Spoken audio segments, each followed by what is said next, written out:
của tôi thay thành là ô chỗ tôi nó ô luôn thật ta luôn ở tôi bố cha ở tôi cha nó muốn nghĩ lắm hả cái chuyện tôi chửi tôi ôn đến đây nó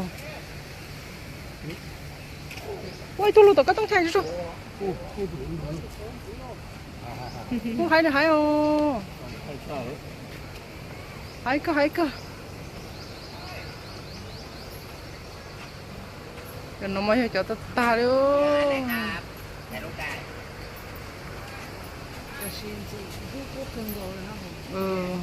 ok sa nhả rồi ok sa nhả cơ elephant show bé tuôn sư lưu ta ô chú đây cũng đông hơn nó rồi chú đây cả thanh hơn nó rồi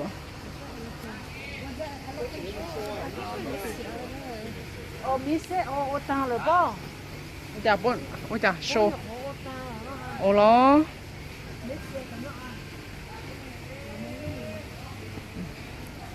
lu lên lu giống câu lên giống câu sư rồi giống câu cho nó bôi cho cũng có thủ cô lô va nào mà hay lô va giống câu sắp lời nữa này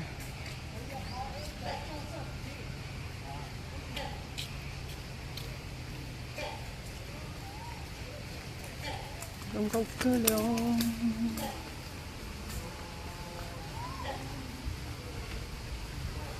giống câu thật ta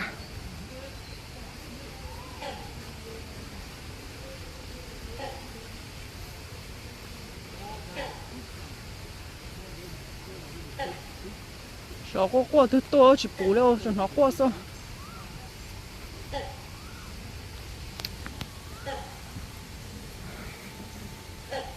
bắt được nào hú va ủ va cầu lô lụ ủ va cái gì ủ va họ nè đây này ủ va đây này có bù đó ủ va cái khu họ nè có bù tôi có tư lắm hả ủ va ở chứ cháu tôi bù đó tôi có mang tiền râm hảต้องใช้ทองมาเปวางยางมาจ้องจะป้อโจน่า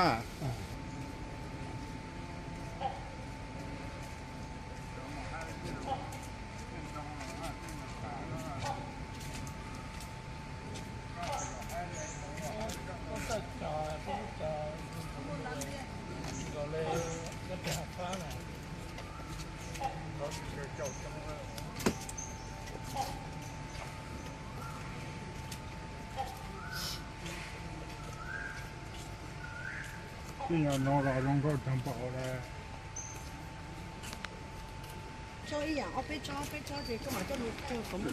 tròn đông là hay cơ hao lúc bọn đông là nào nó trong là đông họ trong câu cơ các cụ nó rồi các cụ họ của nhà phụ nó số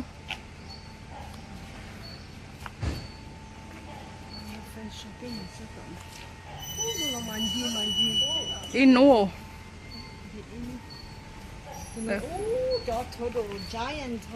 vô kia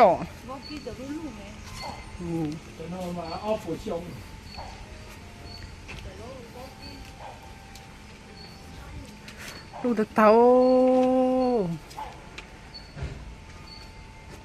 vô kia tôi lu tôi mì lắm á thở lụ tới trường gì dàn để mua cho lụ sang ít tôi nói này bộ chơi gì nó liệu yo tao nó là tôi tù mà trong cái nhà bên nó tại ít rồi đúng không lụ nó con gì tận của cô gì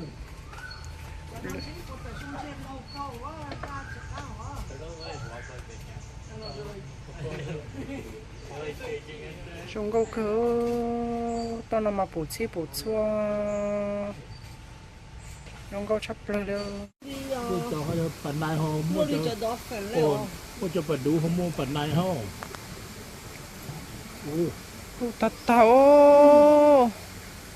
chơi lưu rồi có chơi họ phần này nếu phần này họ bắt đủ nó bên này ha cho bên những tàu thì phải kỹ tế thì có mỏ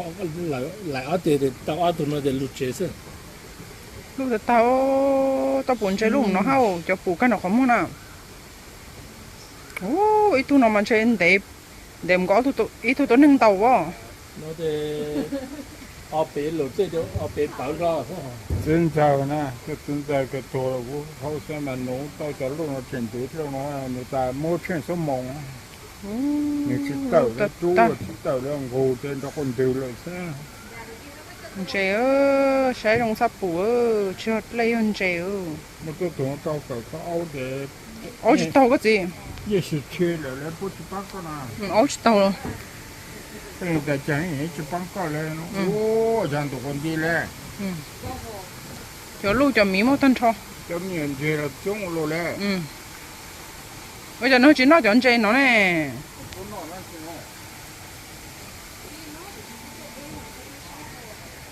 Lúc hạ rộng là bố lấy trong câu cơ.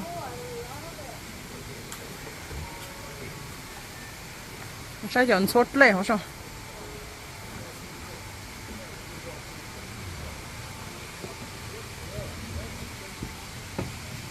Sẽ thun sốt lên nào.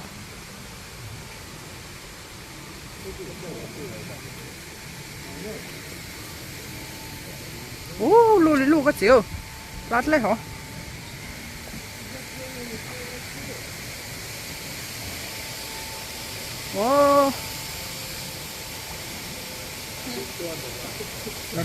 Tụ sát tí nào, hay khó.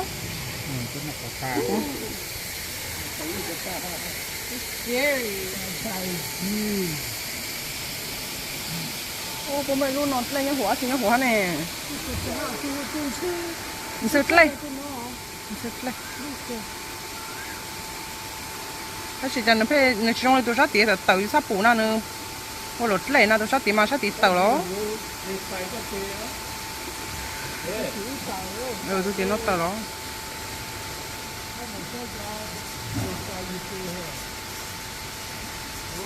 Tụ tí nó lui luôn.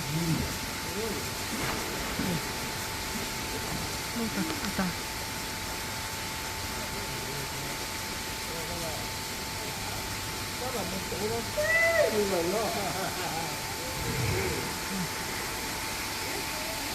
Rất lát lên cho rồi.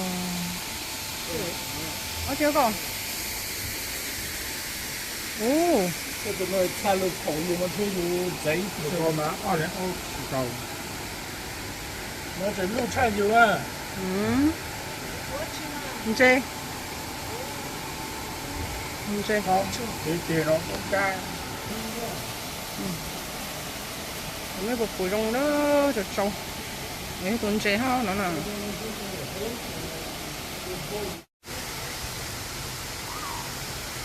Chuyện mà hai được sao? Hai chắp lơ.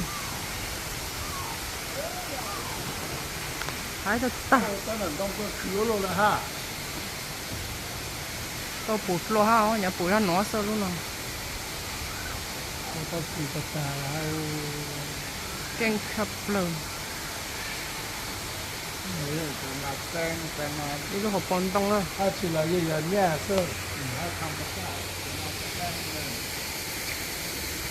Có gì có bộ sĩ không nán không? Không nán tao có lọ. Có bộ sĩ không nán không?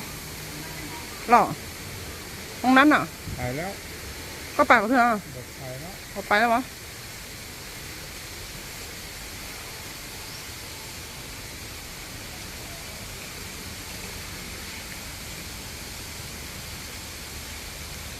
Cái màu xay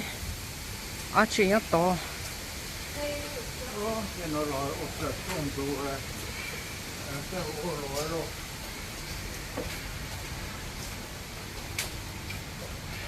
Nhung ở thôi nhung nó có. Ôi cháu bố lão thôi nhung cho nó phá lên phá. Lúc mà cho nó bố đây giờ dùng sao chỉ租เลยha, mua đây giờ dùng sao chỉ租เลยha.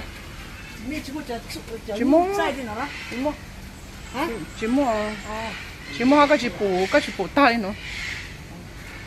Cái nó sao? ô bốn căn à trái chiều cỏ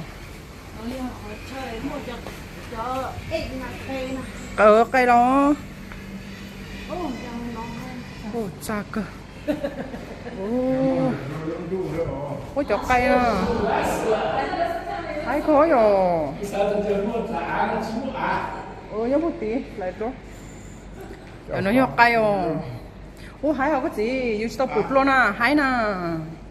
có mà chỉ chán lần nếu cái có thể tên nói stop bụi sao nó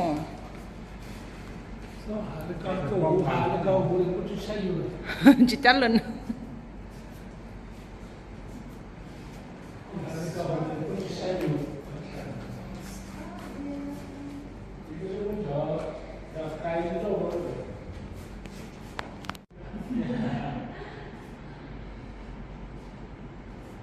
đừng có cứ tên nào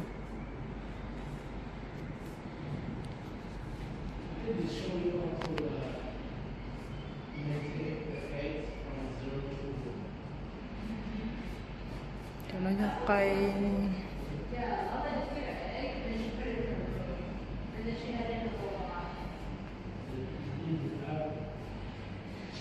bây giờ nó lấy trong câu khăn cầu thôi bây giờ nó sao cụt lo đấy ha lúc cái cá bùa gì nu để trong nó có chua nu để trong nó là cầu nó có ý có nu để trong nó để cầu cái để trong nó là cột lông để trong nó cột lông nó mới nhỏ là do để trong nó cột nó cột sang để trong nó để bây giờ chủ nó cho cái nó lúc nó là cá nó nó là cột chua nu từ một lâu này có gì một lâu à nên gọi nu để lâu yo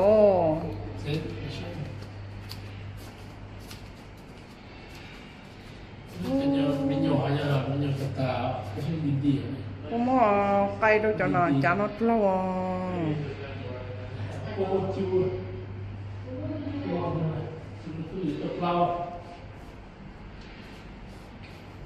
nó cho chạy quá cho cây nó có sẽ bôi chú mình nhỏ khai đi à lâu rồi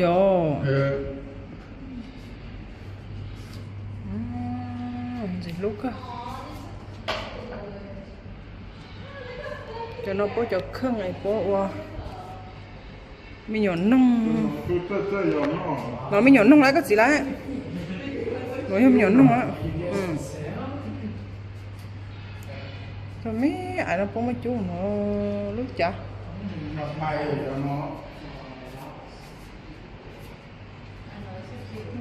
cô cho nó mà hay tật tàu cô cho tiền nó đứa chết chào bây giờ tôi nên thà cái tàu đó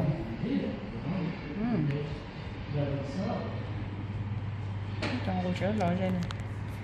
cô sẽ nó sai ó này thì nó lâu tôi nên thà cái tàu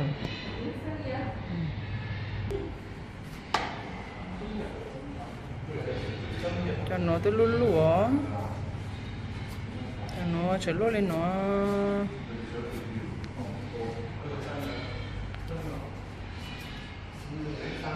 cho nó to đó cho nó mà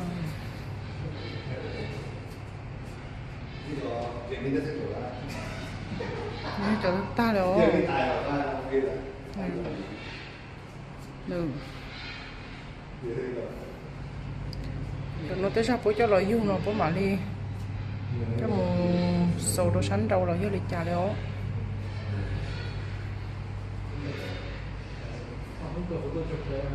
bố lúc cha nó hãy cười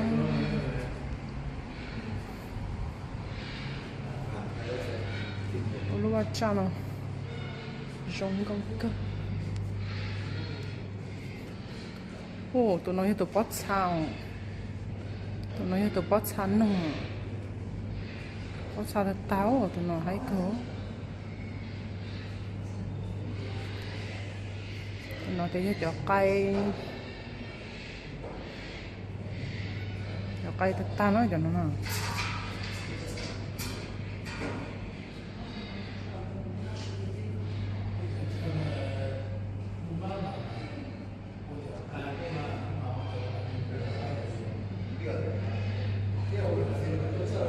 tôi nói tôi bốc kí nó tua cái nó tao hồ tôi bắt sáng nó cho nó cho tôi bốc cha cho nó nhớ rèn nông nó nói nhớ rèn nông nào nhớ rèn nông nào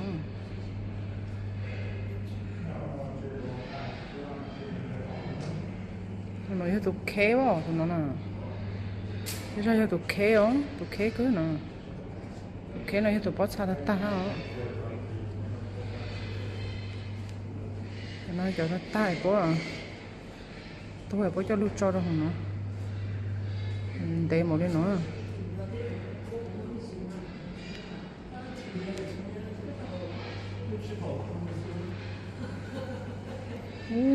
cho cây nó luôn ta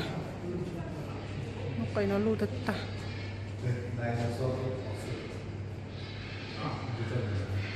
cây mẹ ai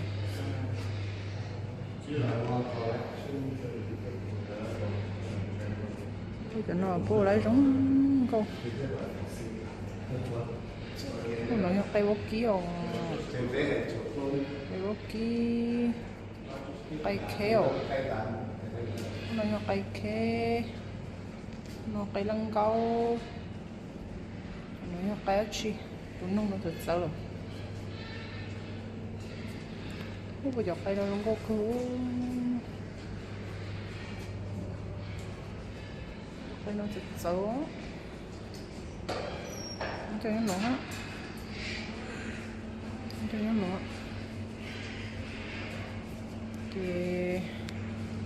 cho nó là cho cá đu rồi có xa cá đu nung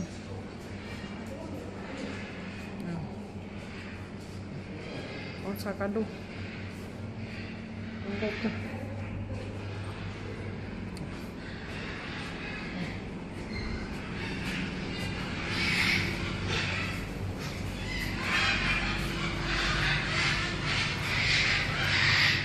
mấy cái bó sao đấy ta cho nó tôi ta bó cho nó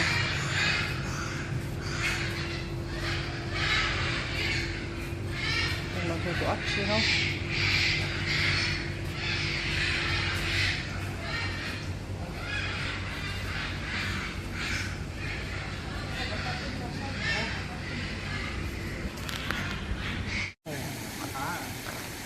nhớ dùn dàn tổng số hà là tốn nó cao đấy không có trâu đấy là ta ra trâu đấy là ta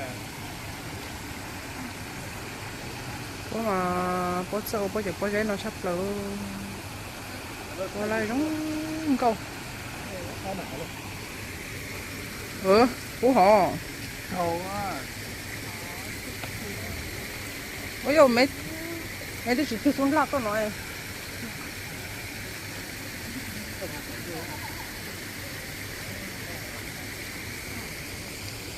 đứa chỉ phụ mấy xuống lạc à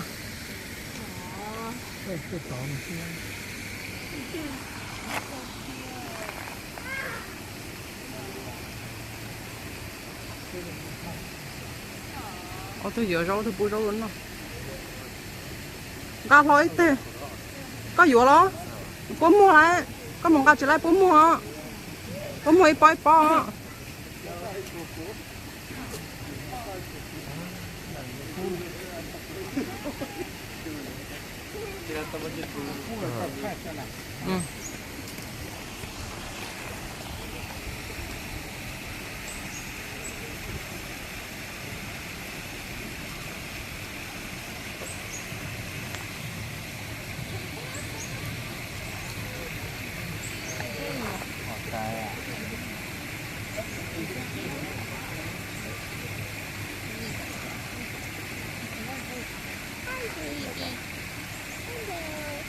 cho chép lao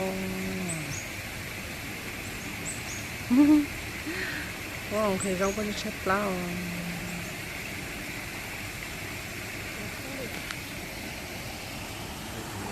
Bisa mo inon siya po. mấy món của Thái mấy sao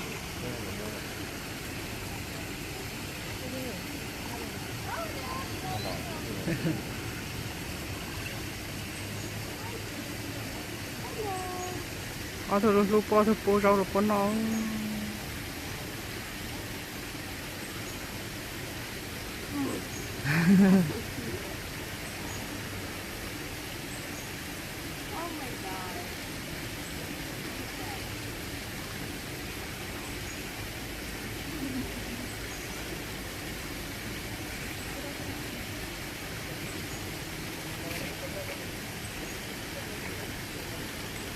thì sẽ là trong câu tật ta gì lú tật ta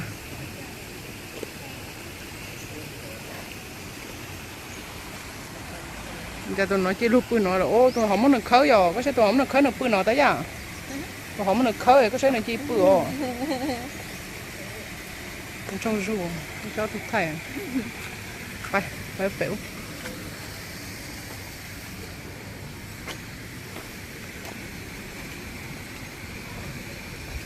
đây chờ nó là bố mà sợ cha nó câu cha này ha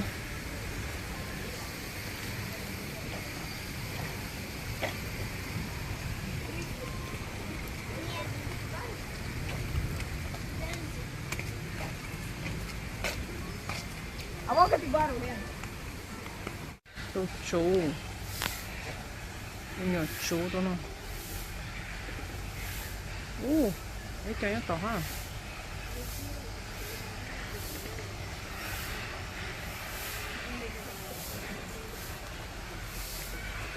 sao vậy cả nó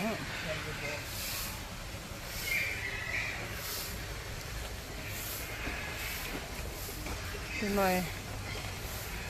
tụi nó tung kinh tụi nó bừa tụi nó chỉ tiền chỉ tư dài tây dài tơ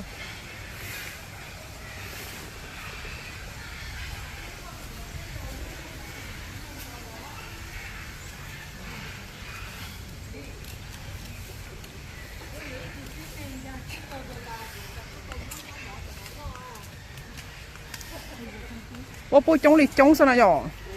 rồi bố cho kỹ nào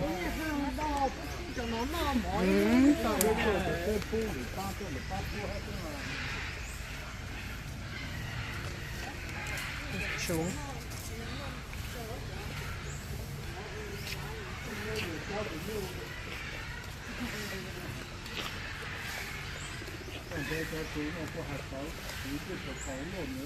đây này phơi sầu nó tụi nó tốn kinh tao tốn kinh sắp rồi tụi nó phơi sầu nó ha tốn kinh phơi cái con này bông nó bông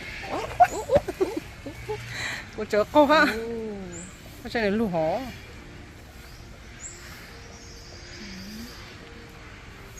tụi nó mang cô cha tụi nó hỏi sẽ xài mong sẽ xài lù á sau nó tốn kinh rồi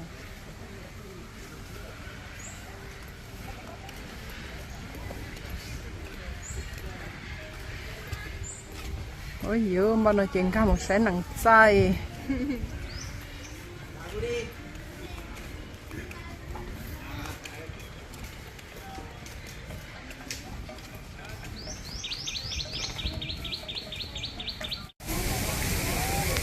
cái mình đi vào trại tả su nó ta gì bé tờ đó cá luôn đâu có chơi bự bé một suối pla rồi bên chỉ thông này nữa đó xí mà để trả lý tàu so thì bé mà xin chít lo lửa ra đó em một sẽ vào trại gì lúc sau lên nó